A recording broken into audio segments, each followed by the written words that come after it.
Hello, Uriah. How's it going? Fine, and you? I'm very good. Thank you for having me. Um, you are known for such movies as Alabama Moon, The Warrior's Gate, Freaky, and series as The Glade, 13 Reasons Why, Blue, and Monk. Please, can you introduce yourself and tell us when you have decided to become an actor?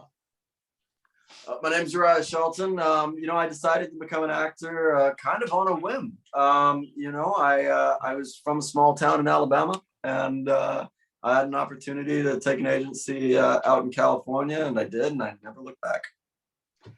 Can you tell us how you have evolved in this film? How what? How you got involved in this film? So I got an audition in, and I read the sides in the script, and I was like, oh man, it's a zombie movie. I love zombie movies. I always have since I was a kid. It's been on my bucket list to be in one. I was a little bummed out because in the first draft of the script, I was supposed to die on page 24, but I was like, you know what? It's good to fill a bucket list item. Luckily for me, they saw my tape and they decided to write me in as a more prevalent character. And I got a lot of cool development along the way. What was the biggest challenge of taking this role, and how did you thought it? How did you create your character for this film? You know what? The challenge is whenever you're dealing with a bad character, an arrogant, bit of a rough around the edges kind of guy, you always try to find ways to humanize him in a way. I didn't have too many problems with that though. Marcus wrote in some really great historical backstory. It's not necessarily an excuse on why he is the way he is, but it's an explanation. It's like, okay, this guy went through some stuff when he was younger. He was probably bullied. And he turned his body around, but he didn't turn his brain around, and he became the bully. And then you get to kind of see him go through a few big changes and in more ways than one. Yeah. That I guess leads to a resolution of his own. What command point do you have with your character? What? Which command point do you have with your character? Crit punch. No, a command point. I'm not sure I follow. Sorry, which books or movies help you to create your character? Oh, got you. I didn't actually. I didn't use any source material for this. I didn't need to. I found that everything I needed was in the script. I took some stuff from my own life. I was never overweight, but I was severely underweight at one point. I had gotten in a motorcycle wreck when I was 18, and I went from 155 pounds to 98 pounds. I'm not sure what that is in kilos, but I know what it's like to look in the mirror and really just hate what you see, and and have to work really, really, really hard to not be that. So that gave me a lot of perspective on him. I know the kind of pain that gets involved in that, not just physical, but mental, emotional, and how hard it is to break through that. So I feel like my own life experience gave me enough to kind of bring this character on. What was the most difficult scene for you to play, and why?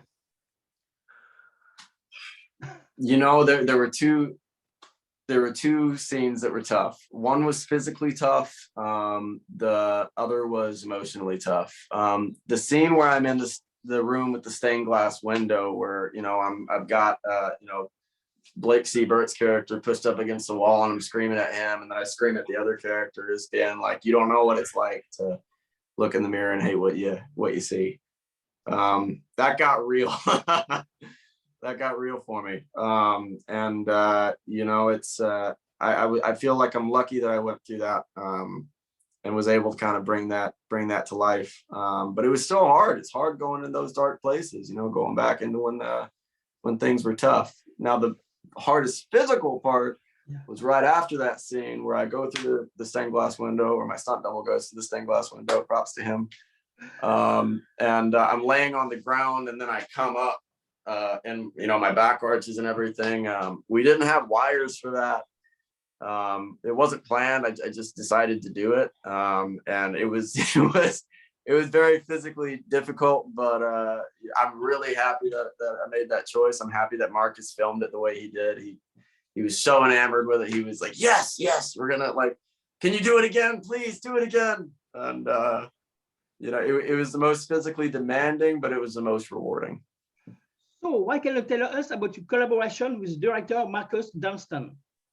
What about Marcus? Oh, yes, about your work with him, with collaboration. Okay, so Marcus has to be one of my favorite people in the industry. I was expecting a normal, like, you know, very like serious, you know, horror director, you know, whatever.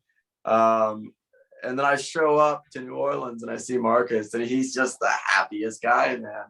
He's just super excited. He's passionate about what he does. Every day before we would do a scene. In fact, every scene before we would film it, he would play music, and whether it was like a techno song or like a, you know, like a real like rough grungy rock song, and we would have our own personal soundtrack as he's just super excited, like ran us through the scene. Okay, you're gonna run over here, and then you're gonna grab this, and you're gonna swing the sword, and you know he's gonna fall. And he brought it to life for us. He did a lot of the legwork for us, and I really, really appreciate him. Which are for you the good ingredients to create a good horror movie as this one? Which? What? Which was for you the good ingredients to create a good horror movie as this one? What does it take to create a good horror movie? Yeah, the script. It takes Blumhouse, man. Blumhouse is, I gotta say, they found a way to not have these massive studio budgets, these like $50-100 million budgets. They've got these tiny budgets that they work with because they don't need any more. You know, they put their effort where it matters, man. In the acting and the performances and the directing and the writing. And I feel like that's what's most important with horror. And unless it's a creature feature and you need crazy CGI and, you know, like you're relying on the horror of a monster, I feel like the biggest horror comes from good writing and good performances. It's people's brains. People are scary, man. So being able to show that is really important. And I feel like they've got that down to a T. And my last question, which are your current projects? Which is my what? Current projects. My current project? Yeah. I'm freelancing right now, baby. I'm chilling. Bring me a sequel. Thank you very much. Have a great day. Thank you. Bye-bye. Thank you, Boris. I appreciate it, man. You have a great day.